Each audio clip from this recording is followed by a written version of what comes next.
the human body.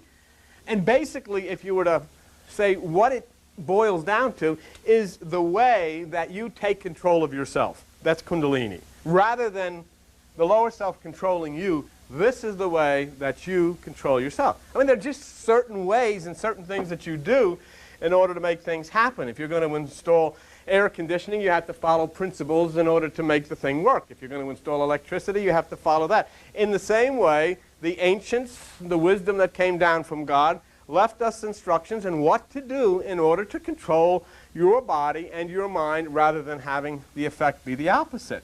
Right? And this describes actually 7 chakras, which they call chakras, distributed from the base to the crown of the head, from the spine to the crown of the head. The reason that there is 7, I'll be quite frank with you, is because most of these ancient people knew only 7 planets. They could only identify 7 planets, and that's why they identified 7 chakras, and there's others who have a various belief in how many there are. And we're not going to go into the in-depth analysis of this. I'm trying to just to give you a light understanding or a light familiarization with the term and what it means. See? But to activate this in your body, and everybody can activate this in their body, but to activate it is to release realizations of spiritual consciousness and bliss. That's what it does. Spiritual consciousness and bliss. The only possible way that you can activate spiritual consciousness is Kundalini. There is no other way it can be done.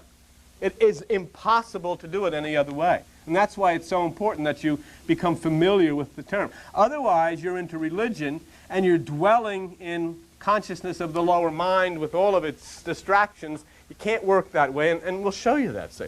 But the 7 centers that are located from the base of the spine to the crown are known as chakras. C-H-A-K-R-A-S. And that word means wheels.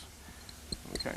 7 chakras, wheels, they're nerve centers. But I want you to understand something about that, okay? They're psychological.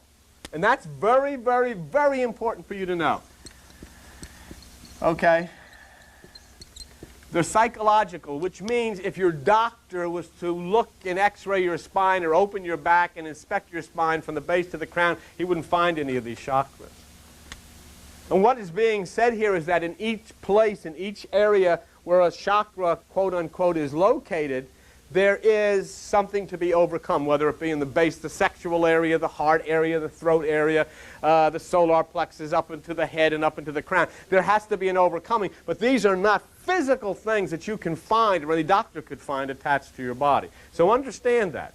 But they are definitely there, and they definitely have their placement, but they're on the spiritual realm of things and the psychological realm of things, but still, you'll never find fulfillment in your life until these things are overcome, until each of these centers which are closed off are open. You'll never find life.